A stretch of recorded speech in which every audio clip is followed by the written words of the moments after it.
Vous savez, sur le fond, l'aidance, moi, j'ai tendance à penser que c'est une parfaite illustration de ce que l'entreprise peut incarner comme nouvelle cellule de solidarité contributive.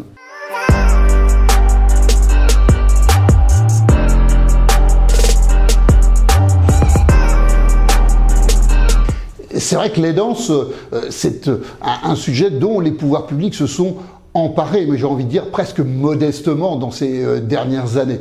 La réalité, c'est que les entreprises, elles ont été beaucoup plus allantes sur le sujet. Elles ont proposé des solutions au travers d'accords d'entreprise, que ce soit en termes d'organisation du travail, mais aussi de possibilités de s'absenter, voire même de mettre en pot commun un certain nombre de jours. Vous savez, sur le fond, l'aidance, moi, j'ai tendance à penser que c'est une parfaite illustration de ce que l'entreprise peut incarner comme nouvelle cellule de solidarité contributive.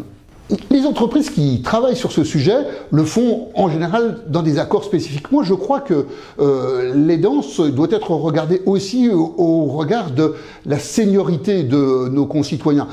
Il n'y a pas que de l'aidance pour les seniors, mais sur le fond, le vieillissement de notre population, aussi bien d'ailleurs active que population en général, amène la situation de l'aidance sur le dessus du panier. Il faut bien discuter de la réalité de ces travailleurs seniors qui, eux, ont des parents qui nécessitent un accompagnement. Dans les entreprises, c'est près de 10% de la population de plus de 38 ans qui est en situation d'aidance, et elle est majoritairement sur des aînés qui sont leurs parents. Regardons par exemple la Poste. La Poste, c'est du concret. Ils ont plus de 5000 collaborateurs qui se sont identifiés comme aidants. Alors, pas que vis-à-vis d'aînés, mais aussi parce qu'ils ont peut-être des enfants en situation de handicap ou d'autres formes d'aidance.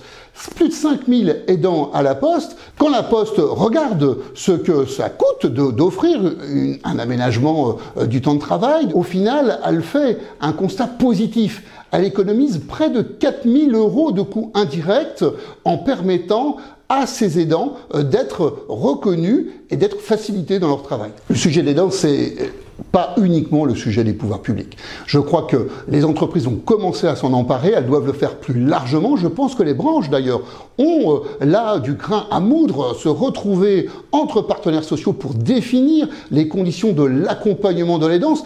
Et sur le fond, tout le monde a y gagné parce que, en fait, il faut proposer une alternative à l'absentéisme, car quand vous êtes aidant, vous êtes obligé de vous libérer du temps pour aller accompagner celles et ceux qui ont besoin de vous. Tout le monde a à y gagner, à la fois les aidants en reconnaissance, en qualité de vie au travail, en qualité de vie tout court, et les entreprises en gestion de leur absentéisme, et aussi dans une période où la responsabilité sociale et sociétale s'affirme totalement dans les entreprises.